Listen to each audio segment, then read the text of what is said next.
Você já parou para pensar como o Brasil deixou de ser uma monarquia e se tornou uma república? É uma história cheia de reviravoltas, estratégias e um golpe político-militar que mudou o país para sempre. Hoje vamos explorar como, em um dia de novembro de 1889, tudo mudou para o Brasil, e o imperador Dom Pedro II foi obrigado a deixar o trono e o país. Fica comigo porque essa história tem detalhes surpreendentes. No dia 15 de novembro de 1889, o Brasil viveu um momento histórico, a proclamação da República. Esse evento, também conhecido como o Golpe Republicano, marcou o fim da monarquia no Brasil e o início de um governo republicano presidencialista. Mas como isso aconteceu? Tudo começou no Campo de Santana, no Rio de Janeiro, que era a capital do Império naquela época. Ali, um grupo de militares do exército, liderados pelo Marechal Manoel Deodoro da Fonseca, tomou uma decisão que mudaria o destino do país. Insatisfeitos com o governo do imperador Dom Pedro II e influenciados pelas ideias republicanas que ganhavam força na época, eles deram um golpe político-militar. Deodoro, mesmo com problemas de saúde inicialmente relutante, liderou a destituição do imperador.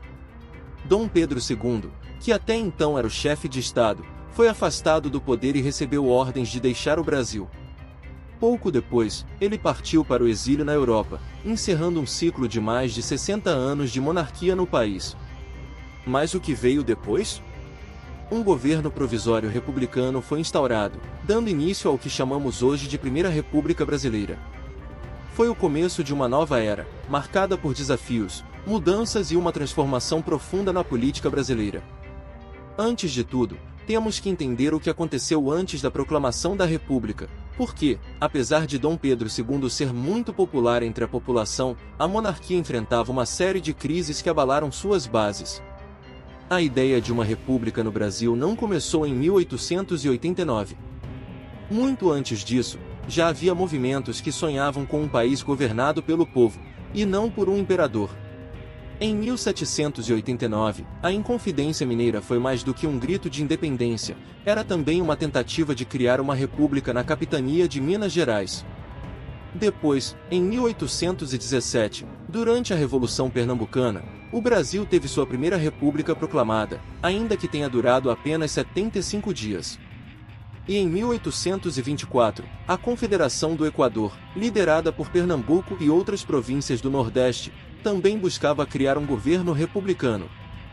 Foram muitas tentativas, mas nenhuma foi tão bem-sucedida quanto o movimento de 1889.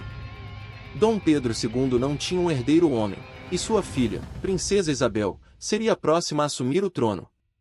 Mas o fato de ela ser casada com o francês Conde d'Eu deixou muita gente desconfiada, com medo de que o país fosse governado por um estrangeiro. Além disso, a abolição da escravatura em 1888 enfureceu os grandes fazendeiros, que perderam seus investimentos sem receber nenhuma indenização. Muitos militares, que haviam lutado na Guerra do Paraguai, de 1864 a 1870, voltaram para casa frustrados. Eles tinham ajudado a salvar o país, mas viram os negros que lutaram ao lado deles continuarem como escravos. A população também começou a questionar o sistema político, que era restrito e elitista, com um voto censitário baseado na renda. A Guerra do Paraguai deixou uma dívida enorme. Empréstimos estrangeiros dispararam, causando inflação e uma crise que afetava principalmente as classes mais pobres. Em 1889, o governo imperial tentou uma última cartada. O Visconde de Ouro Preto, chefe do governo, propôs reformas como maior autonomia para as províncias, liberdade de voto e ensino, e o fim dos mandatos vitalícios no Senado. Mas essas ideias foram rejeitadas, principalmente pelos conservadores. Enquanto Dom Pedro II era pessoalmente respeitado e querido, o mesmo não se podia dizer da monarquia como sistema. O Conde d'Eu, marido de Isabel, era visto como arrogante e alheio aos problemas do povo.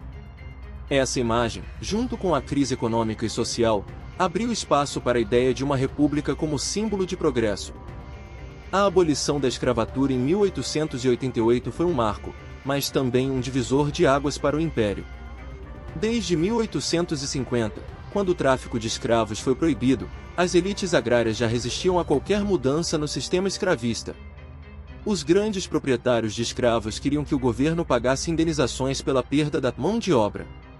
Mas quando a princesa Isabel assinou a Lei Áurea, libertando os escravos sem compensar os fazendeiros, o descontentamento foi enorme.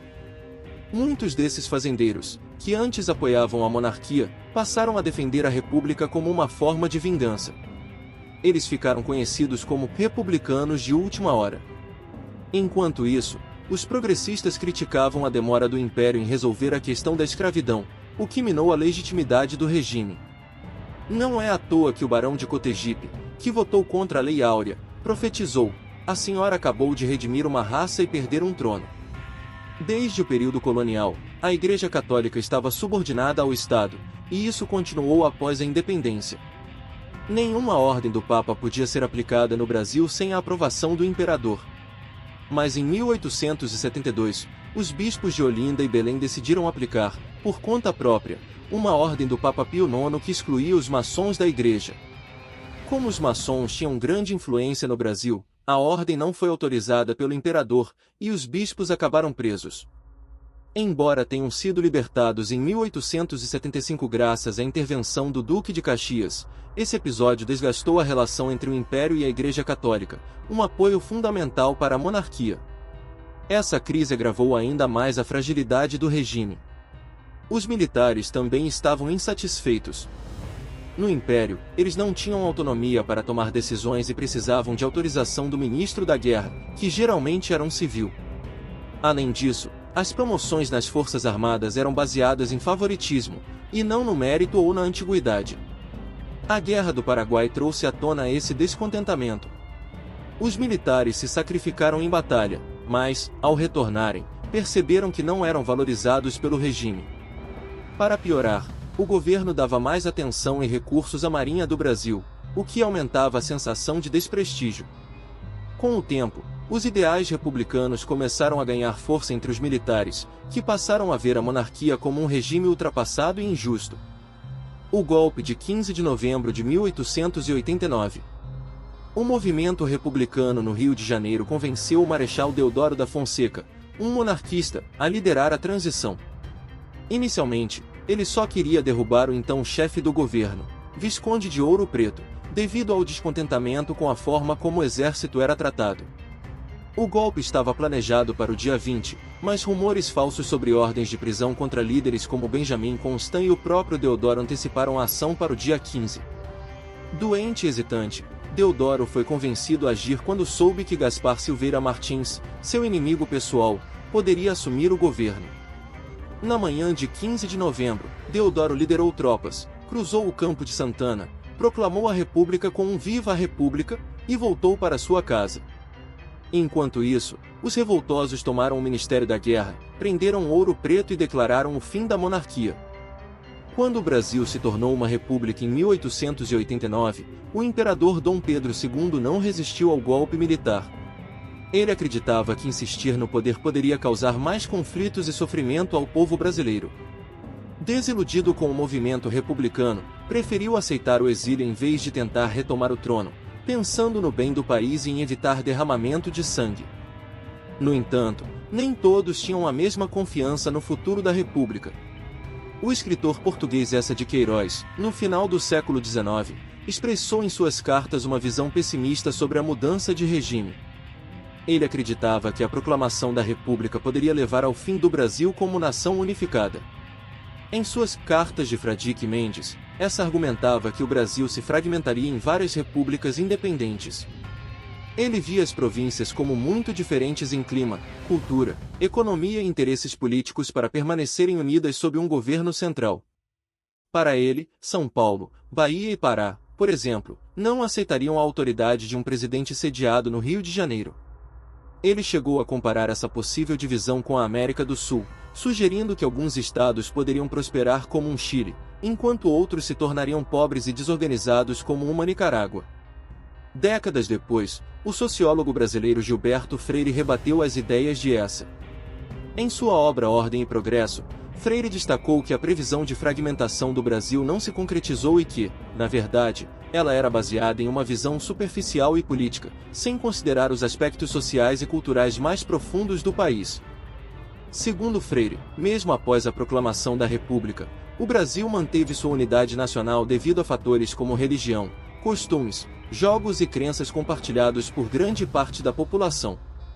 Ele descreveu o Brasil como um país de base patriarcal, católica e ibérica, o que criou laços culturais e emocionais fortes entre as diferentes regiões.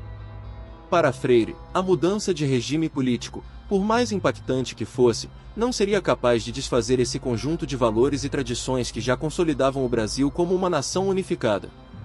Ele considerou a previsão de essa uma análise limitada, feita com lógica política, mas sem a profundidade sociológica necessária para compreender o verdadeiro coração do povo brasileiro.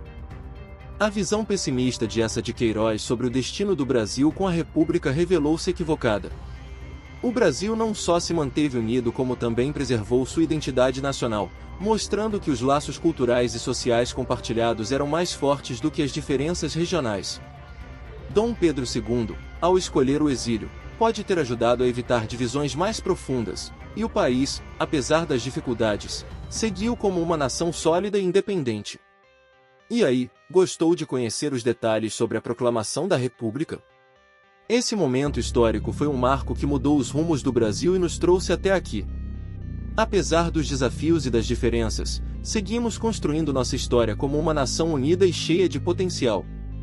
Se curtiu, deixe seu like, se inscreva no canal para mais conteúdos como este e compartilhe com quem também ama aprender sobre o nosso passado.